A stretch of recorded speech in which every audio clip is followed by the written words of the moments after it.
Okay, so I'm just going to be completely honest with you guys. I am underperforming the S&P 500.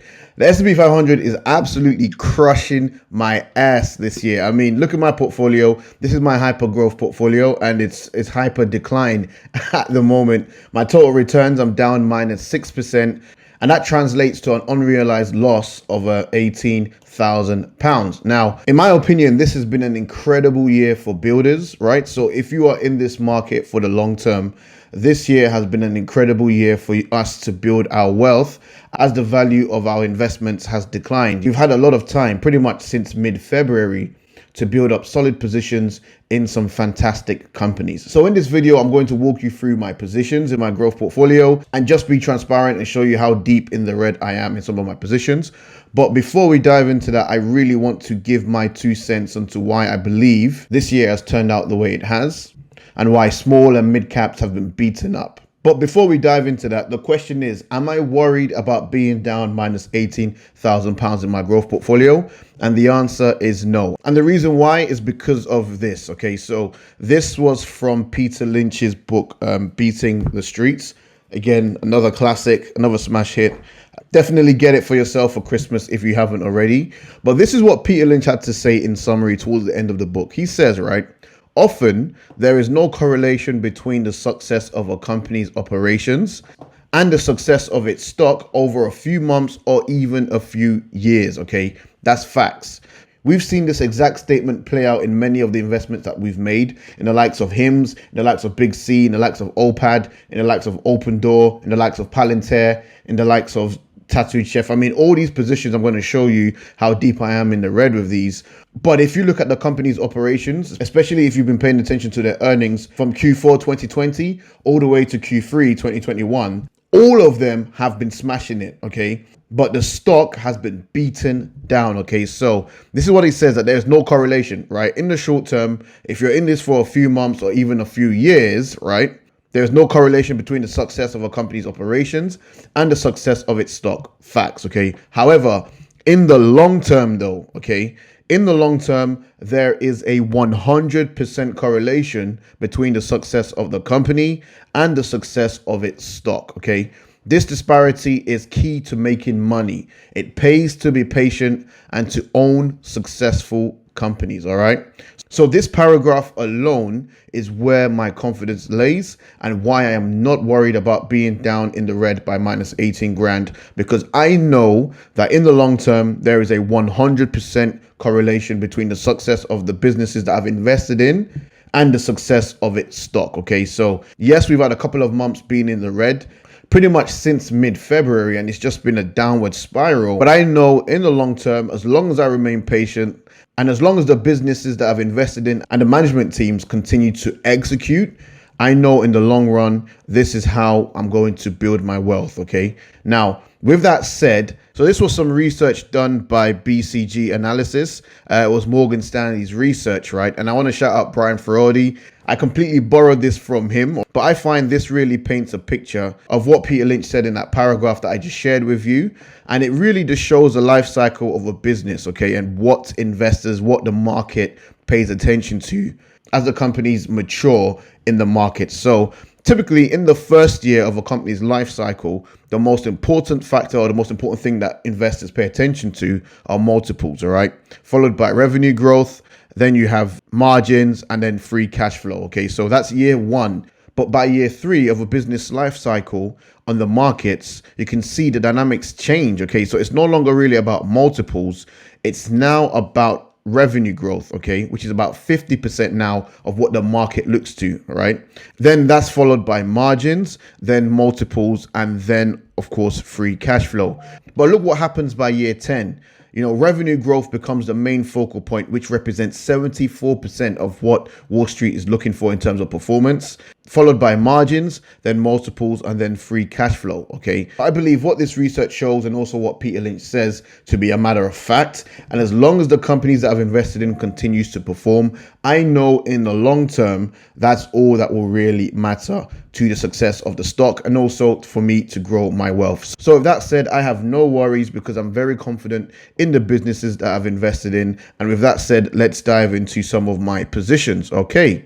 So here we are, right? So you can see there's a lot more blood than there is green, all right? Let's go through what is actually green. So Celsius, I was up over 100% in this position, which was crazy. But since it's huge pullback of over 50%, I've added to my position. And of course, that's meant I've had to average up. So I'm only up 11% in that position. I mean, AMD has crushed it, okay? AMD has been one of my best investments this year, and it still held most of its gains. I'm up 92% in this position. I was up over 100%, but AMD, like most companies, has also taken a pullback recently, but we're still holding strong to our gains, and I have no intention of selling AMD at all, okay? What else is green? So Airbnb, I'm up 9.92% in that position with a gain of £2,000.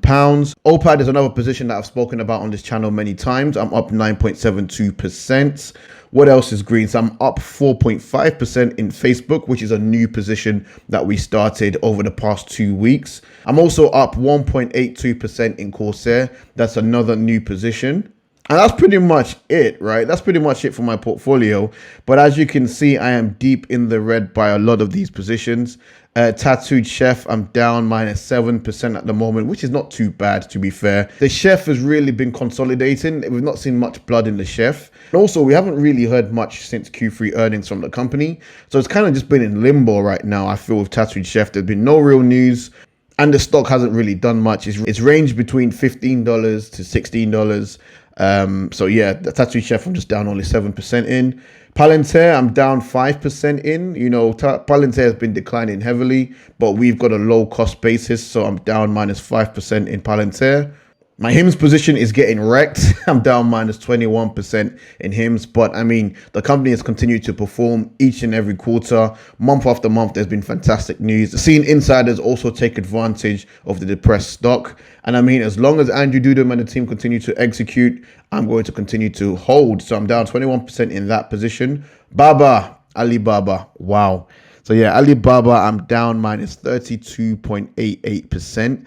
Again, the company has just been performing. However, the CCP won't let Baba live, and it's just been a gruesome hold. So Alibaba is a position that I don't plan to add any more money to. My average is 191, and I haven't really added another pound to the company because it's an investment that I feel like I have no control over. Even though with most of our investment, we really, truly don't have much control over. But with Baba, I think it's even more pronounced because you just don't know what the government of that country is going to do. So that increases the risk with this investment for me. But hell no, am I selling at a loss, all right?